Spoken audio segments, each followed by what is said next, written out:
चला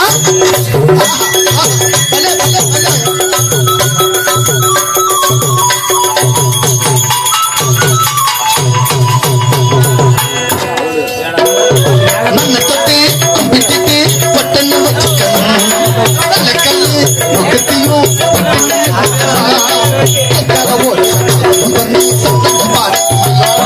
ಬಡಕಾಲ ಓಡಿ ಬಂದು ಪಟ್ಟಕ್ಕೆ ಕೂರುತ್ತವೆ ರಾಸಾಂತಿ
நீ இப்படியெல்லாம் வாழ வேண்டும் என்று இந்த அண்ணன் என் மனதில் மனக்கோட்டை கட்டி இருக்குமா.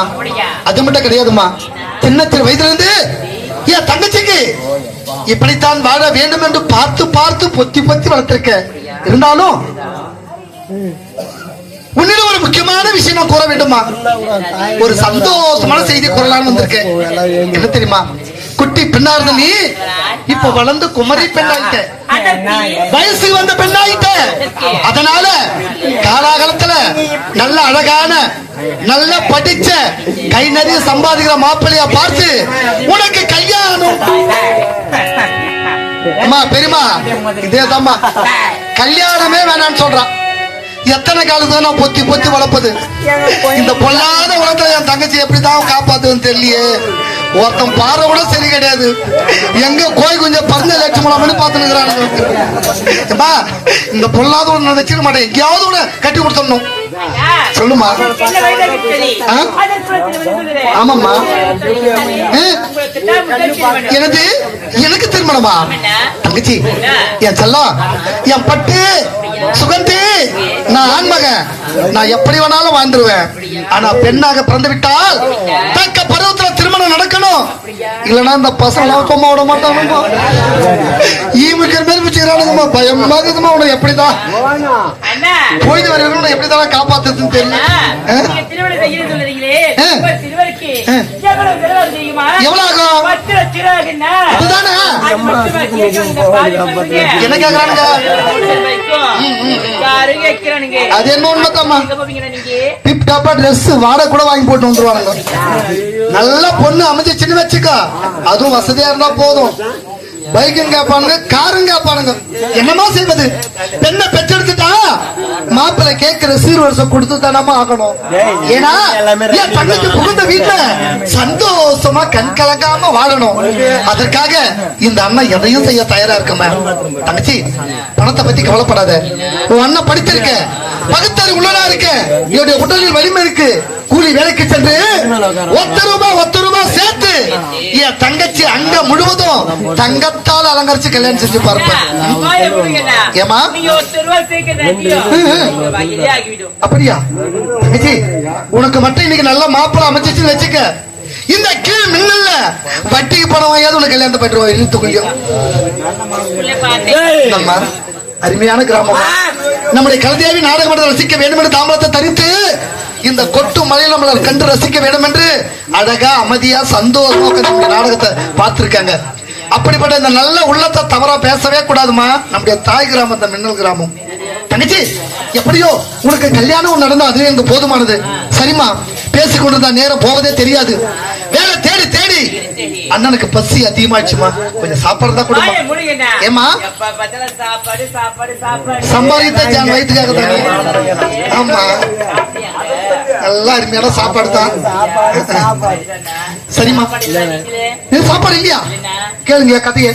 போன வாரமா ஒரு நாளைக்கு வேலைக்கு போய் முள்ளைக்கு பத்தியாட்டம் 200 ரூபாய் தங்க கொடுத்தமா கேட்டேன். சிக்கனமா செலவு பண்ண மாட்டவன என்னவா பண்றது? அண்ணன் தான் சம்பாதிச்சு கொடுக்குறேன். புகுந்த வீட்டுல உன்னை எவண்டி வளர்த்தாலும் எனக்கு எவ்வளவோ பேசுவாங்களா. சிக்கனமா குடும்பம் பண்ணுங்கம்மா. சாப்பாடு இல்லையா? சரி, குடிக்க ஒரு தண்ணியாவது கூட கேளுங்கம்மா. சாப்பாடு தான் இல்ல, குழால வர தண்ணி பிடிச்சி வைக்கிற எந்த நேரம் மேக்கப் பண்ணு. மேக்கப் தான் உங்களுக்கு வேலையா? சரிம்மா தங்கச்சி, பேசிக்கொண்ட நேரம் ஆவது தெரியாது.